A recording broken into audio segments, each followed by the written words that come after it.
It is the most Paul Rudd thing ever, to the degree that, like, I know he will actually do it by himself.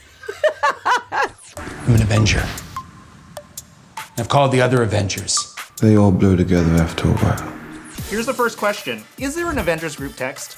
Oh, what a great question. There is.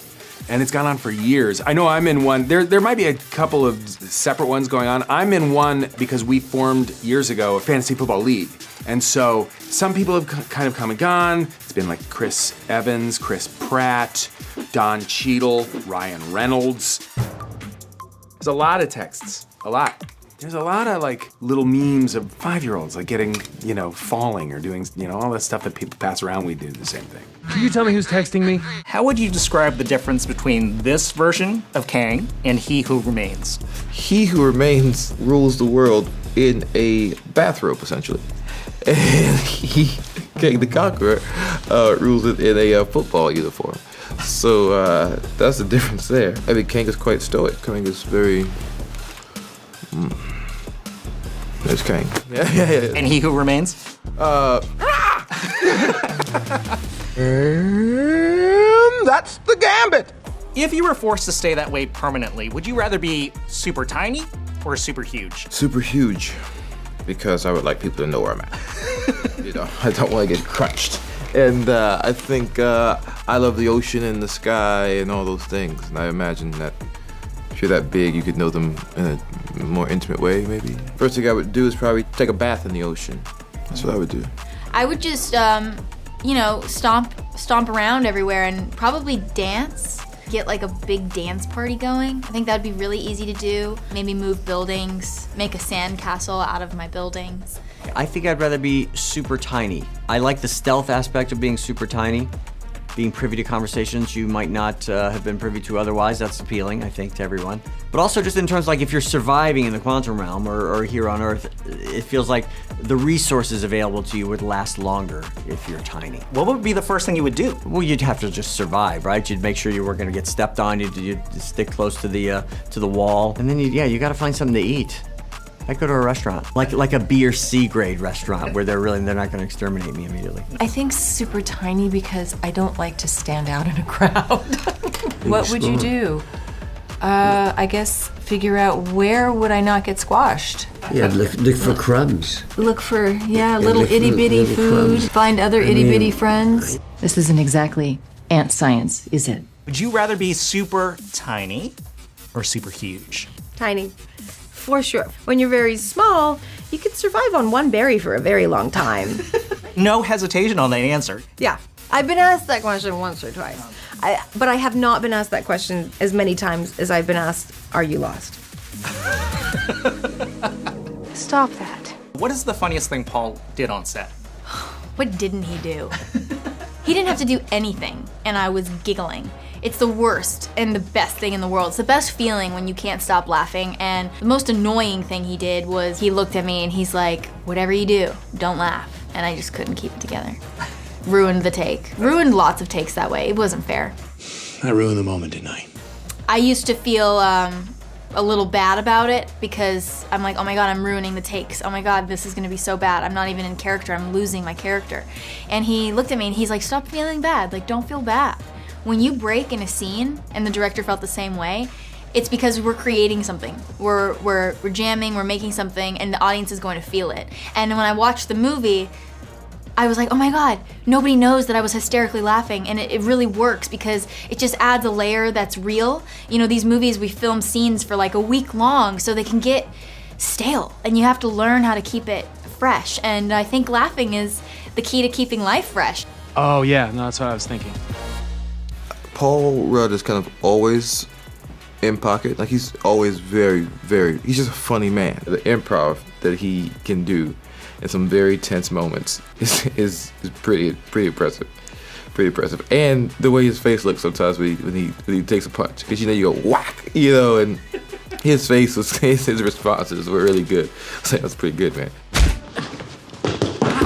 Well, one of the funniest things that Paul did on set was there was a day we were shooting, and I had gotten a heads up that Paul just got voted People Magazine's Sexiest Man Alive. It was like, oh God, he's gonna be insufferable now for the rest of the shoot. When it was announced, I didn't say anything, and I'm embarrassed. And I was hoping like it would go kind of unnoticed. This is awkward. He had not shown up on set yet, and I had the sound department put a Marvin Gaye song on. And I walked onto set, and Peyton had set up on speakers playing over the entire soundstage, Let's Get It On by Marvin Gaye. And he made me, walk on to the scene with that playing. And so that was Peyton, which was pretty funny. And I got on the mic and I said to the crew, I was like, you've been working with him for a while, but maybe you didn't realize he was the sexiest man alive. And then he got on the mic and just, talked about how great it was being as sexy as he is, and also like how the crew, he'd never worked with a sexier crew. He can just pick up on any sort of situation, he's always funny. Yeah, well, what else is new? Are you the best golfer in the cast? I'm definitely the best golfer on the cast. Absolutely. I might be the best golfer in the MCU. I'm talking to you, Tom Holland. Wait, excuse me? I hear he's a very good golfer, so I say that lightly and humbly, but I'm pretty good, so we'll have to see. What's your favorite cast tradition for Ant-Man and the Wasp? Well, I'll tell you, we didn't do it this time because we were still in the pandemic space at that time.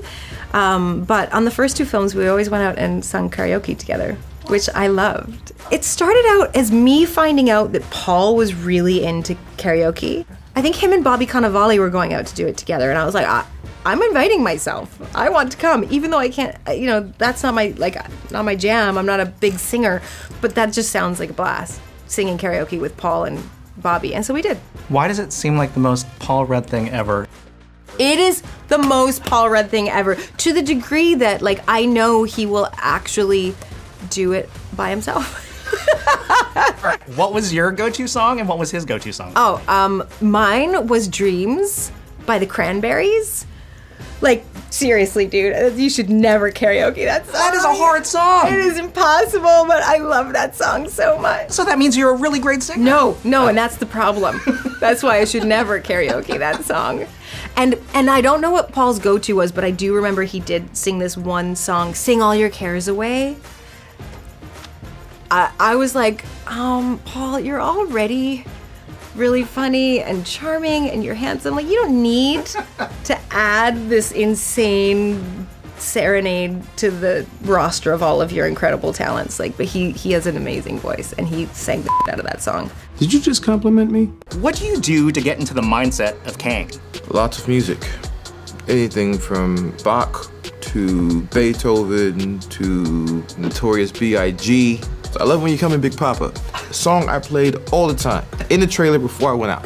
I love it when you call me. Villains playlists? Why is it always classical music? Because it's epic.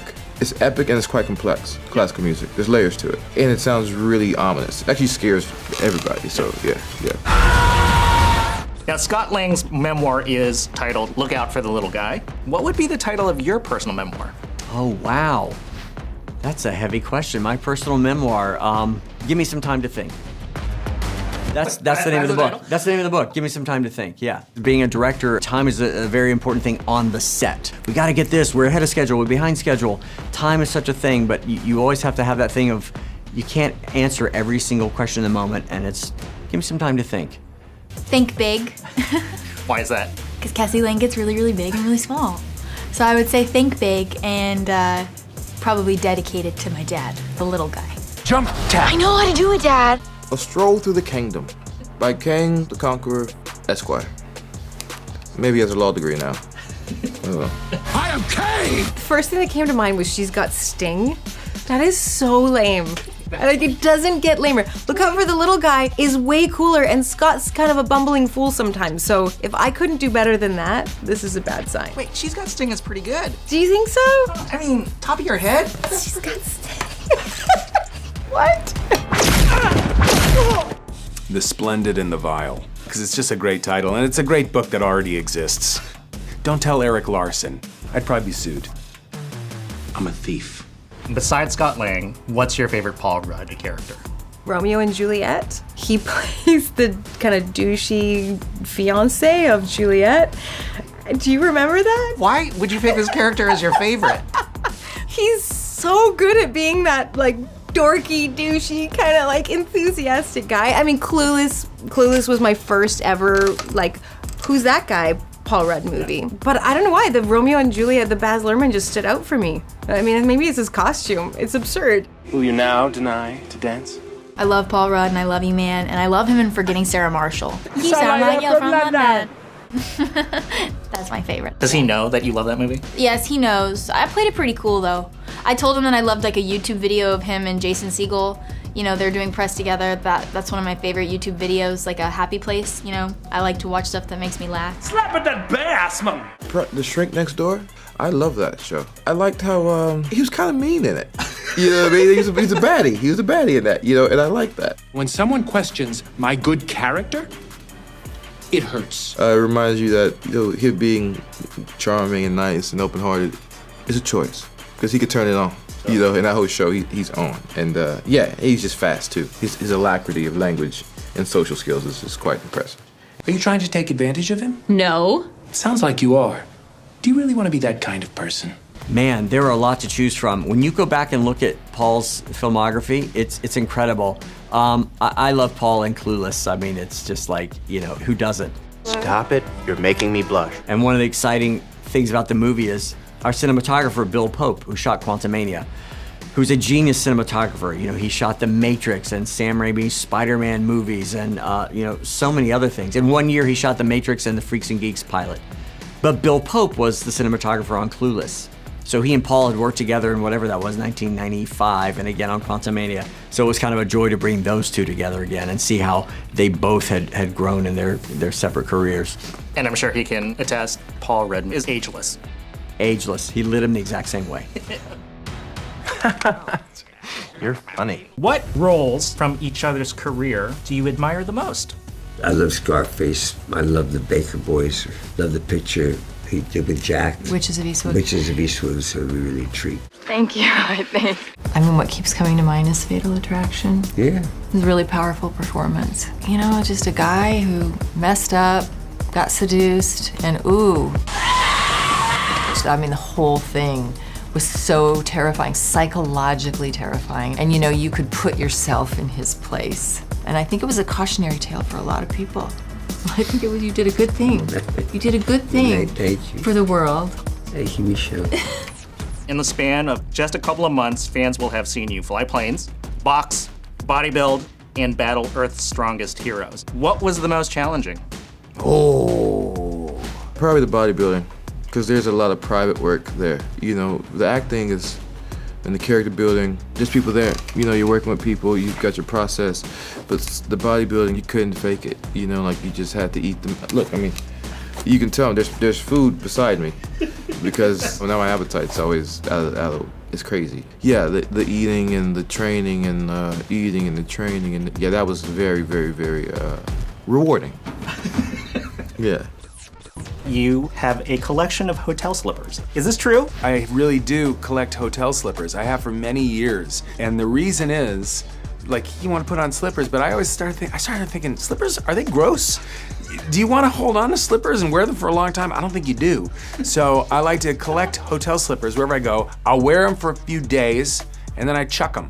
It's the great thing about these press tours. They send us to all these different hotels to promote a movie, and I come back, I load up my luggage with hotel slippers, and I have a drawer filled with them. Paul likes to be comfortable.